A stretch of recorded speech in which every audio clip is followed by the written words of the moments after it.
The City of London turns over almost $1.7 billion in foreign exchange every day. The square mile accounts for 22% of the global market in foreign equities, and 93 million metal contracts are traded every year. After the financial crisis, the EU wants to see greater control of all financial markets through tougher regulations, but many in the city fear that will stifle profits. Only 8,000 people live in the City of London, but 300,000 work there every day, many in the financial sector. So there's concern at how new EU regulations will affect jobs. Alternative investments like hedge funds, which help with risk management, and private equity, sources of investment capital not quoted on the stock market, involve only corporate, institutional or privately wealthy investors. But here they matter. There's been a great deal of fire and smoke about hedge funds and private equity, and there's been a great deal of talk of how they're somehow perhaps detached from what people euphemistically call the real economy.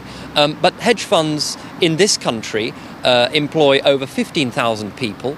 You know, they account for over £4 billion, I think in 2008, of tax revenues. So it's an important part of our economy. The task of drafting the European Parliament's view on alternative investments fell to this man, French MEP and former banker Jean-Paul Gauzès, who travelled to a doubtful City of London to explain his proposals. Nous mettons en place une réglementation qui n'est pas du tout dirigée contre la Grande-Bretagne ou qui est destinée à paralyser l'industrie financière dans l'Europe, mais au contraire à essayer de mettre en place un label, un véritable label, qui rende les fonds européens ou régulés à la façon européenne attractifs. Mr. Gauzès wants to impose rigorous reporting and disclosure requirements, oblige firms to hold larger reserves of capital and set borrowing limits prior to investment. City insiders say it would mean disproportionate costs for venture capitalists and small businesses.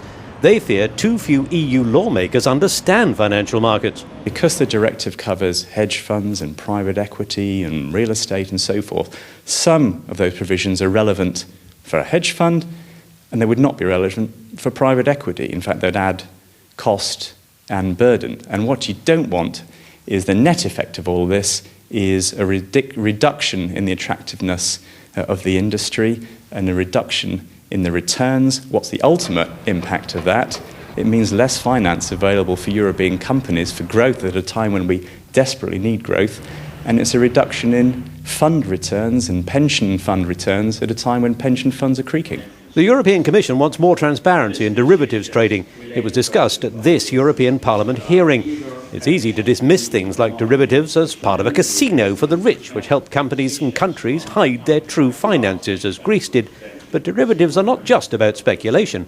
For example, over the past few years, it's become much more common to have a fixed rate mortgage rather than a floating rate mortgage. And that involves a long-term interest rate hedge.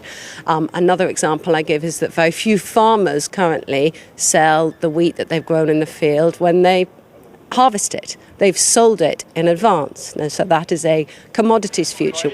The Commission is also considering restricting certain types of market speculation. It wants banks to have enough capital not to need public bailouts, while new bodies will monitor risk. But there's concern that new regulations in both the EU and United States are being driven partly by a desire to appease an angry public. You know, I'm a cynic about politicians. I worry about the eventual outcome, good regulation, if the politicians are to some extent playing to the grandstand. I think there's been a fair amount of that. Europe's industrial production is back now to where it was 20 years ago, a 20% fall, and the crisis has left 23 million EU citizens out of work. Although Greece has grabbed the headlines with its €110 billion rescue package, other Eurozone countries are also having problems with budget deficits and debt. Only 5 countries, for the time being, fulfill all Maastricht requirements. The global meltdown has left a generation in debt, while some bankers still earn huge salaries and bonuses. Negotiations on various forms of regulation continue at the European Parliament and elsewhere. Legislators are determined to rein in the financial markets because self-regulation clearly hasn't worked.